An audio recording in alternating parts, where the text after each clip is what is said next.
Hi, my name is Felix Matos Rodríguez, and I am the Chancellor of the City University of New York. People who know me call me Felo, and this is my new conversation space on CUNY TV, Café Con Felo.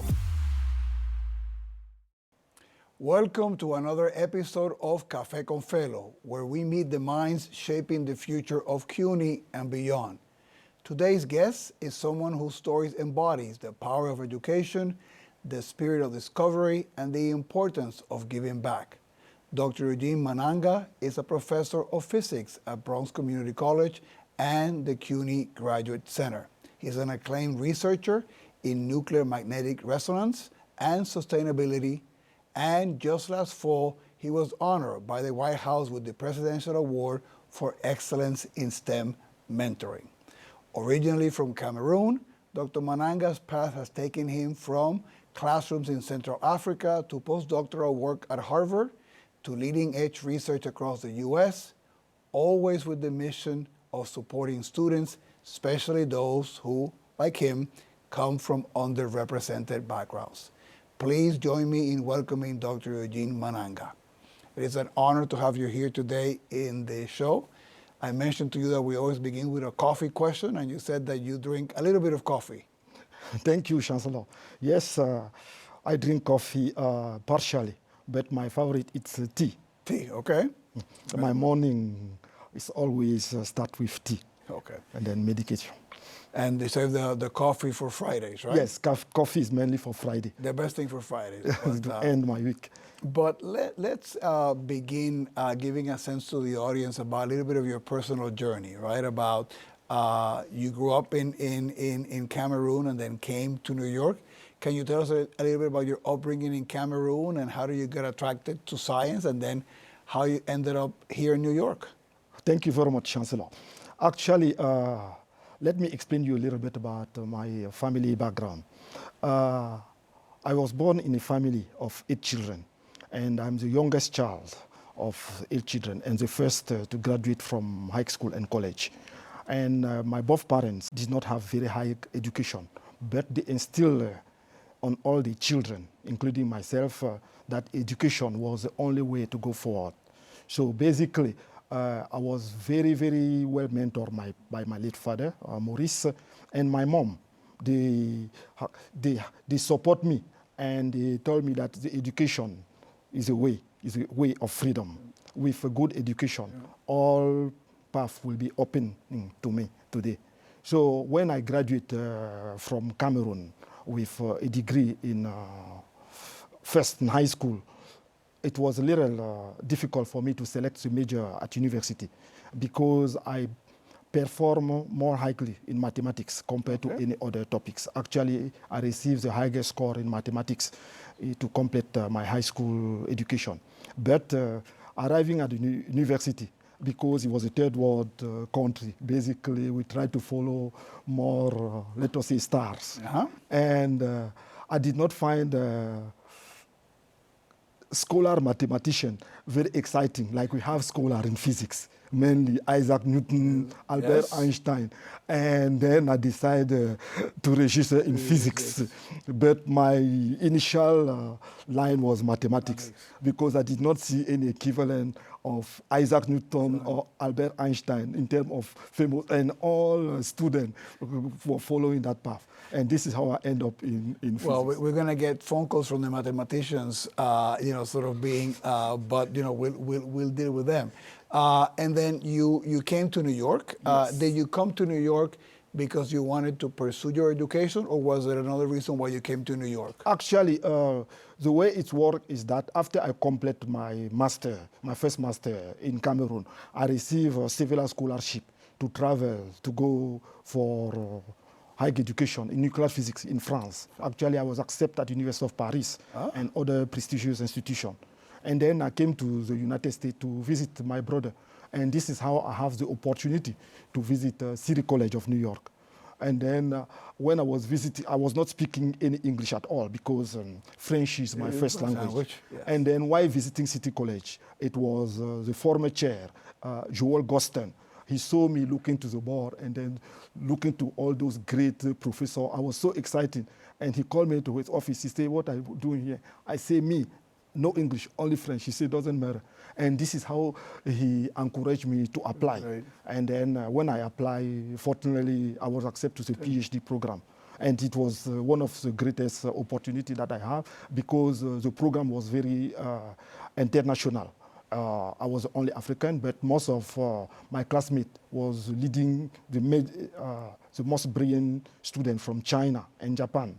So that's why I decided to stay at the Graduate Center. And basically, the PhD program, the qualifying exam at that time, was the PhD program at the Graduate Center in physics, was so difficult that after completing it, you don't need to go nowhere else. Because I even planned, because I was not sure to complete that qualifying exam. That was extremely difficult.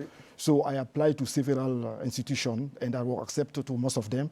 But when I passed the qualifying exam, I decided to stay among all those superstar professors that I had at the Graduate Center at that time, including Herman Comments and many others that I am very, very grateful for the support. And after I finished my qualifying exam, that was very highly theoretical because problem was very abstract. And my advisor at City College encouraged me to also try experiment part. He said, because theory is very good, but remember, it's not easy to find a job in theory. And he told me, look, I still have my classmates who are still looking for a job as a professor. They are still postdoc because they only did theory. And then this is how I present several great laboratory of CUNY. First, I spent 6 months in the Alfano laboratory, and then I went to visit the laboratory of distinguished professor Stephen Greenbaum. I was also excited with the type of research he's doing, lithium-ion battery. Actually, the day I was walking the stair, I read on the board, Professor Steve Greenbaum was awarded 2002 Presidential Award from George W. Bush in Science, Mathematics. And then the first day I met with Professor Steve, I said, Professor Steve, you won the Presidential Award, so President George Bush received you. He said, that was my time. It's your turn. And that was the first day I met him. So that's why last time I thought about this when I was informed that I received the Presidential Award. I saw how sometimes events can be connected in life. Well, and it's, well, we're very lucky that you decided to continue after the qualifying exams and that we can claim you as an alum of the Graduate Center and now to have you in the faculty there and at Bronx Community. But since you brought up the STEM Mentoring Award, and I want the audience to be aware that this is a highly selective award that is given by the White House. You received it under President Biden. Why is mentoring so important to you, and why is it something that's been such a part of your career and the work with all your students? Those who are coming with very underfavored background need a mentor to guide them and to find opportunities for them. And basically, institutions like CUNY, City University of New York, which is the largest urban institution in the United States and in the world, with more than 275 students. Basically, most of those students are Black or African descent, Hispanic, women, underrepresented minorities, including disability students. Absolutely, yes. So basically, those students really need mentor. Other than that, they will be struggling, not only during the academic performance, but also find a way in life, or like job opportunities. That's why mentoring is so important for, we say, public institutions, because public institutions are the most favorable for those who have unfavorable background. So mentoring is very important because I would say is a way to move forward. It helps a lot those who need help. One of the things that also somebody mentioned to me is that mentoring is ingrained in good science. The best science is made by teams, right? And it's your lab, and it's either your colleagues or someone that you are supporting in your lab too. But that whole idea of it's not just the individual, right? There's a collective that's supporting that person is ingrained in making the best of science, and mentoring will sort of fit into that perfectly. That's true, Chancellor. Mentoring, it's work very well when students are in the group, because when they are in the group, they share all ideas, and the group move more further. And if we can see today, basically, scientists are moving more faster compared to previous centuries, because previous centuries, I will say, it was almost no mentor. Scientists were working very isolated. If you see one of the greatest minds of all time, Isaac Newton, he almost even didn't have any companion, any friend, but he just was working individually. Why today, a similar great mind will have a group at least, with 10. And basically, because when you have an idea, you cannot work on all aspects of your idea. So you need undergraduate student, graduate student, postdoc, and collaboration with others, such that each person can bring his part. And that makes the group move more faster and more larger. So basically, yes, mentoring, it's very, very important in a group. And even research has shown that mentees who belong to group are much more knowledgeable compared to mentees who only work in a single group, very short group. Very, very important. The data. And so if I can stay on that theme, for some of the audience, they might say, my God, he works in such different institutions, right? He is in a community college, in Bronx Community College, where you've been part of the faculty for about 10 years, and in the Graduate Center, right? Which, for people who are not familiar with CUNY, is our exclusive doctoral and research one space at the City University of New York. So is it difficult for you to work on both? I mean, do you have to have a it's not that it's mindset? Difficult. It's I will say the discipline is very important. Okay. Because in addition of that, I am also visiting scientists to other institutions where those that help a lot my students, my mentees, because very often when I am very often selected to the Department of Energy visiting faculty position during fellowship during the summer for internship to major U.S. national lab. And when I travel, usually I have the opportunity to bring up to 4 students.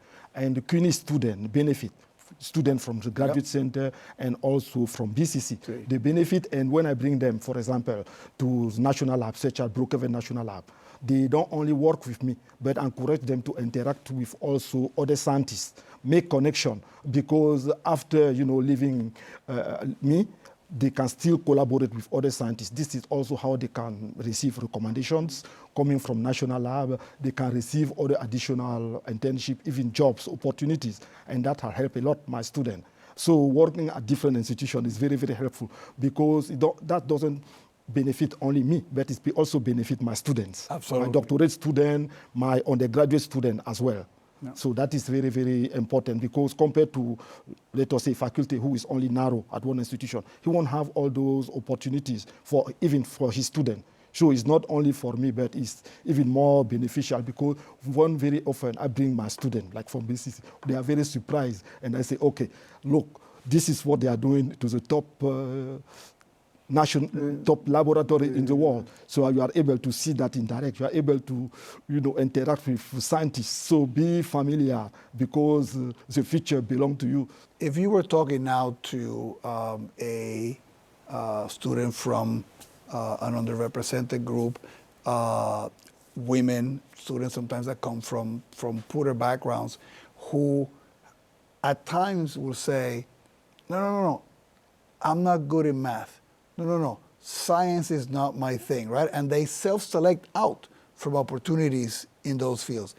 So how do you convince them? What do you tell them to make them break from that self-imposed fear? That is very important, and this is where the strength of the mentorship comes from. You need to tell them that science needs you.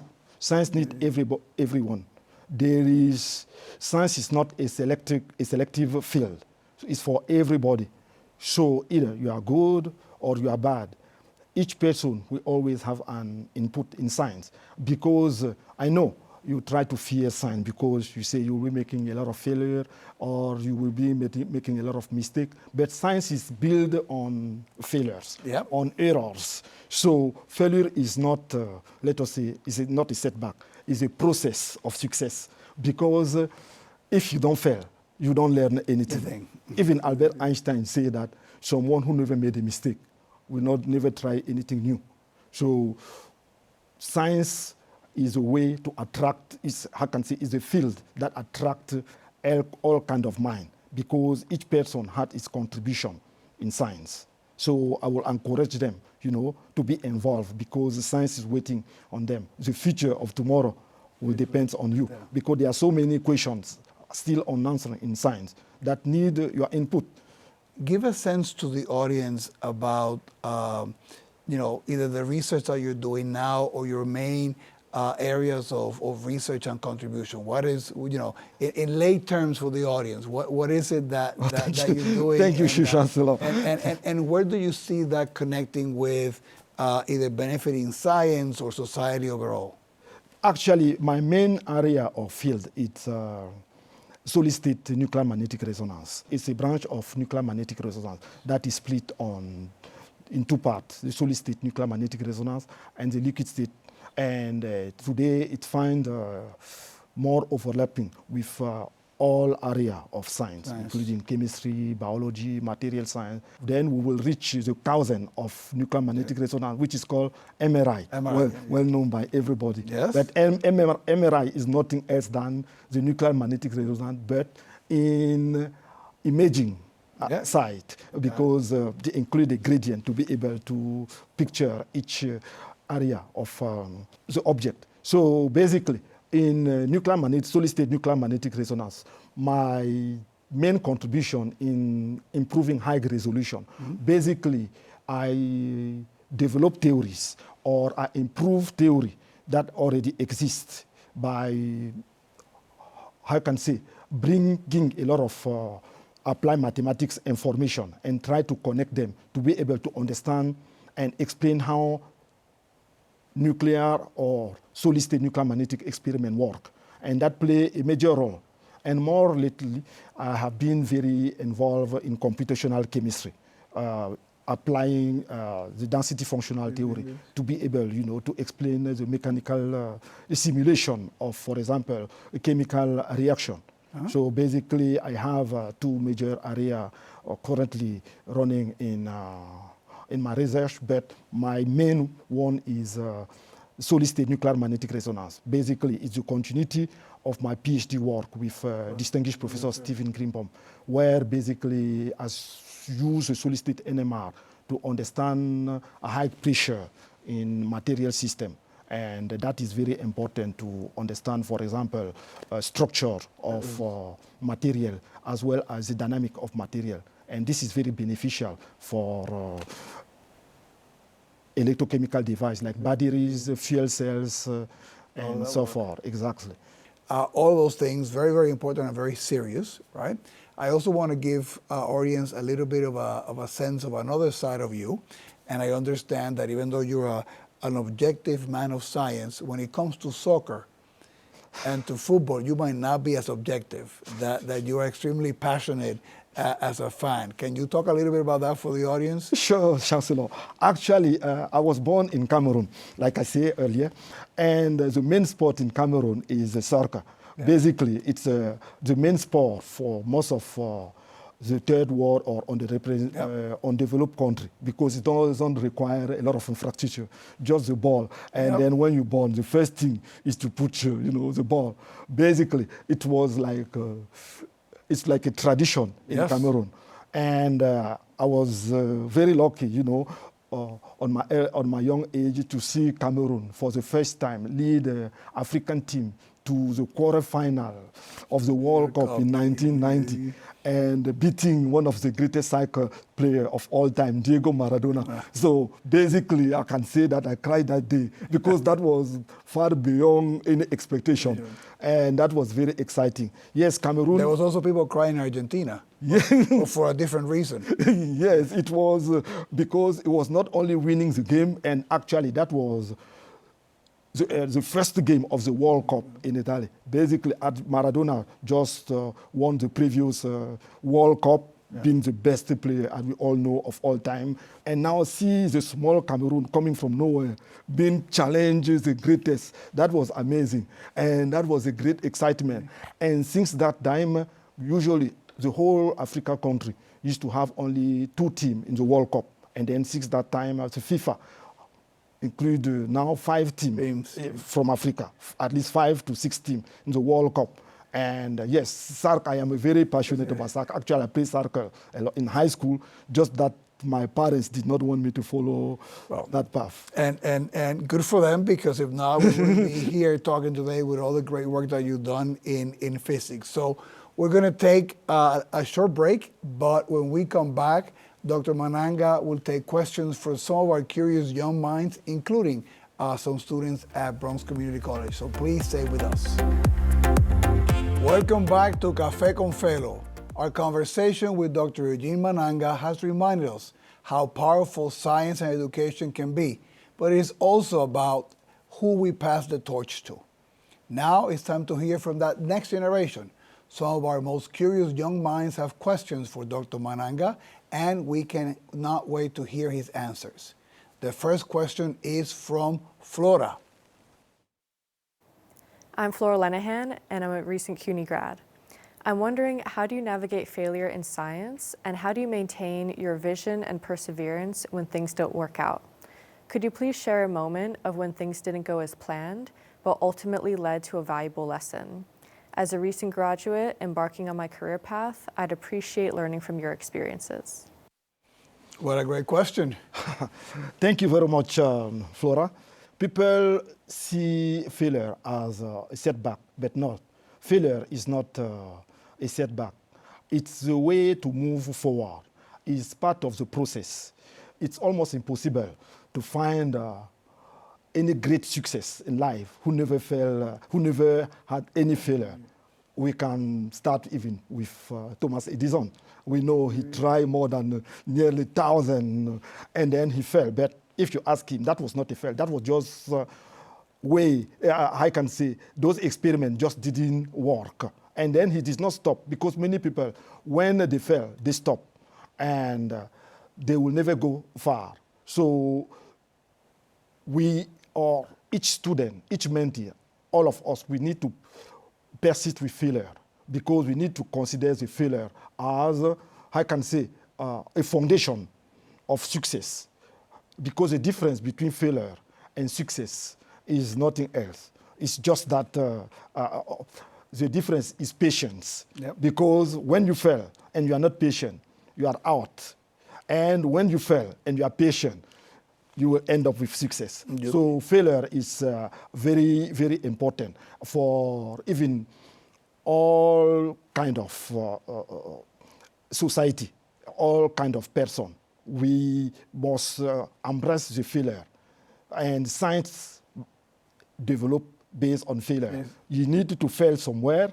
To refine your questions. To refine your question, and then understand. Yep. And for example, when in computational science, when I run, for example, some very, very complicated computation, because it's computational work, and then only a small parameters can make the whole calculation crash. And if someone who's not patient, he's just going to give up. When you go deeper and try to understand why it crashed, sometimes it can just be, I can say, an inaccurate parameters, or maybe a wrong hypothesis. Correcting that hypothesis or parameters lead to another direction. And that correction is something that I know you do with your students, because you're a great mentor. And the second question for the last 2 minutes that we have in the show comes from one of your students, from Somar. So let's take Somar's question.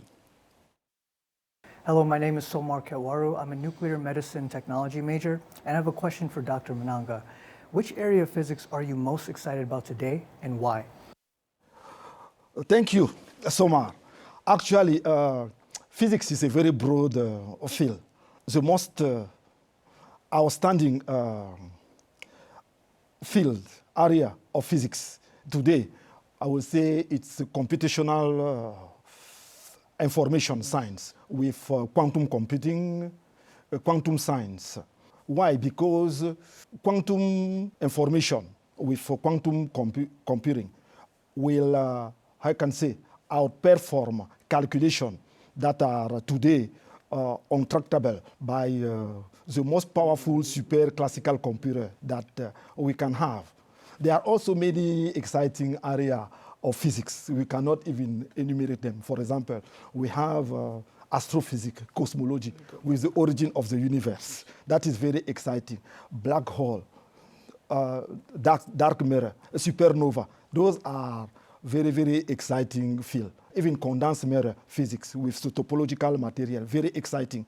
Biophysics also very exciting with, for example, a way to understand how the life function at the molecular, at the atomic level. That is very exciting.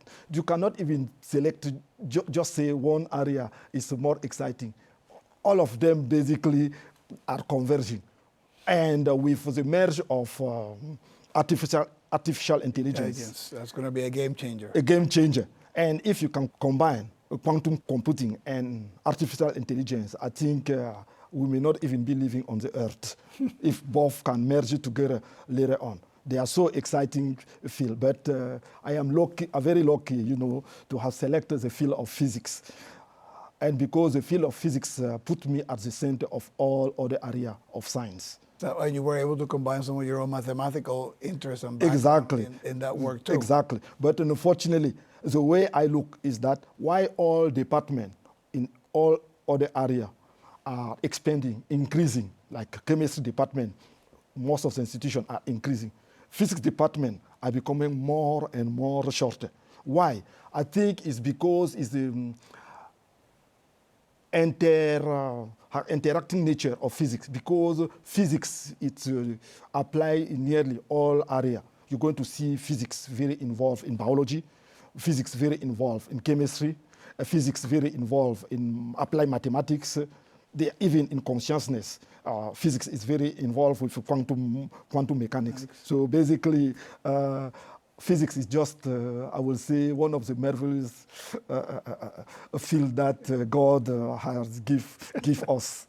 And I think that is a phenomenal way to end with that, broad celebration of physics. And again, thank you, Dr. Mananga. It's been a true pleasure having you with us here today. Thank you for your work at the Graduate Center and at Bronx Community, and thank you for allowing us to be here in the show and talk about first how curiosity meets opportunity, and then also see the passion that you take in mentoring the next generation of scientists. And you made CUNY extremely proud with your award from the White House in mentoring in STEM, and we hope that there's many, many more awards and accolades coming your way as you continue in your career. And thank you for inviting our students to ask questions, to refine their thinking, to go beyond what they think is possible, and that couldn't happen